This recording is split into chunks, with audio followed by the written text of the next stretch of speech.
देवाला जेव्हा जाग येते, दुपार टळून गेली. पांडू शून्यपणे बसून होता. काय ठरवलं होतं आणि काय झालं त्याचं त्यालाही कळत नव्हतं. दुःख सांगायला कारभारीनही राहिली नाही. पोराची थेर पाहून ती कवाच देवाघरी निघून गेली.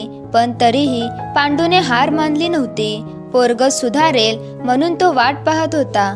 पण नशीब काही वेगळंच घडवीत होतं. देवा मोठ्या हौसेने पोराचं नाव देवा ठेवलं होतं. नवसा सायासाने झालेल्या या पोराला कुठं ठेवू आणि कुठं नको असं पांडूला झालं होतं. देवाच्या आधीच्या पांडूला 2 पोरी होत्या, पण त्यांच्याकडे पांडूंचं लक्षच नसायचं. वय व्हायच्या आधीच पांडूने त्यांचं लग्न लावून दिलं होतं. त्या कशा राहतात, काय करतात हेही पांडूने कधी पाहिलं नाही. त्याचं एकमेव लक्ष म्हणजे देवा त्याने मनात ठरवूनच टाकलं होतं. काही झालं तरी देवाला काहीही कमी पडू द्यायचं नाही. अगदी लहान असल्यापासूनच देवाला लाडाकोडात वाढवायला सुरुवात केली होती. खरं तर पांडूंची एवढी परिस्थितीही नव्हती, पण वेळी स्वतः उपाशी राहून देवाचे हट्ट पुरे करीत असे. देवा म्हणजे त्याचं स्वप्न होतं. त्याने आपल्यासारखे राहू नये, चांगले शिक्षण घ्यावे, शाळेत जावे. 4 बुकं शिकला की त्याला चांगली नोकरी लागेल. आपल्यासारखी कोणाची तरी चाकरी करून किंवा गरिबीत दिवस काढावे लागू नये म्हणून कष्टाची भाकरी आता बास झाली. आपण मातीत काम केलं, शेतात काम केलं आणि ते सुद्धा दुसऱ्यांच्या मालकाची वाटेल ती कामे केली. वेळी बुटं सुद्धा पुसून दिली. ते देवाला करायला लागू नये यासाठी पांडू झटत होता. स्वतः भरपूर काम करीत होता. दिवस रात्र कष्ट उपाशीत होता. पण नियतीच्या मनात काही वेगळंच होतं. देवाला शाळेत घातलं होतं खरं, पण त्याचं लक्षच नसायचा शिकण्याकडे. तो शाळेत जायला म्हणून निघायचा, पण महिन्यातले 4 दिवस सुद्धा शाळेत जायचा नाही आणि जायचा त्या दिवशी भरपूर तक्रारी घेऊन यायचा. पण पांडूला वाटायचं की मास्तर उगाचच देवाच्या तक्रारी सांगतात. माझा देवा तसा नाहीच, मोठं गुणाचं पोरग हाय, त्याला का वरडतात मास्तर ते पांडूला कळतच नव्हतं. आणि जेव्हा कळलं तेव्हा खूपच उशीर झाला होता. जेव्हा देवा 8वीत 3 वेळा नापास झाला तेव्हा त्याला शाळेतून काढून आलं. 7वी पर्यंत कोणालाही नापास न करण्याच्या सरकारी नियमाप्रमाणे वरवर चढत गेला. पण नंतर घरी बसल्यावर देवा जास्तच त्रास देऊ लागला. वाईट मुलांच्या संगतीत राहून त्याला वाईट सवयी लागल्या. विड्या गुटखा एवढ्यावरच गाडी थांबली नाही. अधूनमधून दारूही पिऊ लागला. दारू प्यायला प्रथम घरात, चोरी नंतर बाहेरही करू लागला.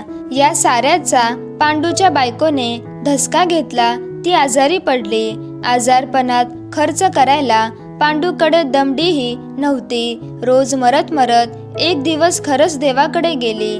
आई गेल्याचंही देवाला काहीच वाटलं नाही.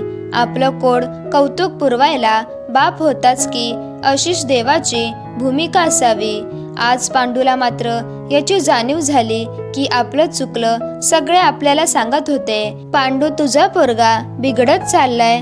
मालक पण सांगत होते, अरे पांडू जरा लक्ष दे पोराकडे. पांडूला ते कधीच पटले नाही. खरं तर मालकांचा मुलगा देवा एवढाच होता. आज तो मोठ्या ऑफिसात एवढ्या लहान वयात चांगल्या पदावर गल्ले लठ्ठ पगाराची नोकरी करीत होता. मालकाने स्वतःकडे पैसे असून देखील मुलाचे कधी फाजील लाड पुरवले नाहीत. हे खरं तर पांडूने पाहिलेच होते आणि म्हणूनच आपलं काय आणि किती चुकलं याची पांडूला जाणीव झाली. पण आता फारच उशीर झाला होता. आता या गोष्टींचा विचार करण्यात काहीच अर्थ नव्हता. देवाच्यात काहीही सुधारणा होणारच नव्हती. पांडूच्यात तेवढे त्राणही उरले नव्हतेच. मनाने आणि शरीराने तो पार खचून गेला होता. काही दिवसापूर्वी त्याला कुणीतरी व्यसनमुक्ती केंद्राची माहिती व पत्ता दिला होता, पण तोही प्रयत्न फसलाच. 4 लोकांना बोलावून बांधून घालून देवाला त्याने तिथे नेले होते, पण तेथूनही तो पळून आला. अशा तऱ्हेने सर्व मार्ग संपले होते. आता पांडू स्वतः संपण्याची वाट पाहत होता.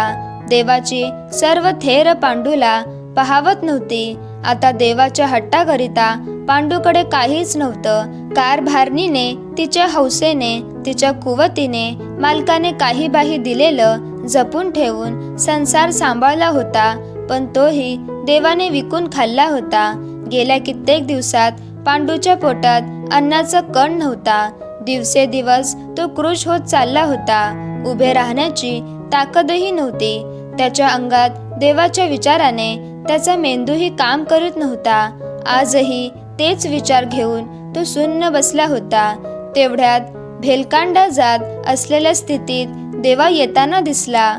पांडूच्या हृदयात त्याला आजही तसेच पाहून एक जोराची कळ उठली आणि तो बसल्या जागीच उताना पडला. कधीही न उठण्यासाठी देवाची दारू खाडकन उतरली. त्याने हंबरडा फोडला, पण आता फारच उशीर झाला होता. तर मित्रांनो, जर तुम्हाला गोष्ट आवडली असेल तर गोष्टीला लाईक करा आणि चॅनलला सबस्क्राईब करा.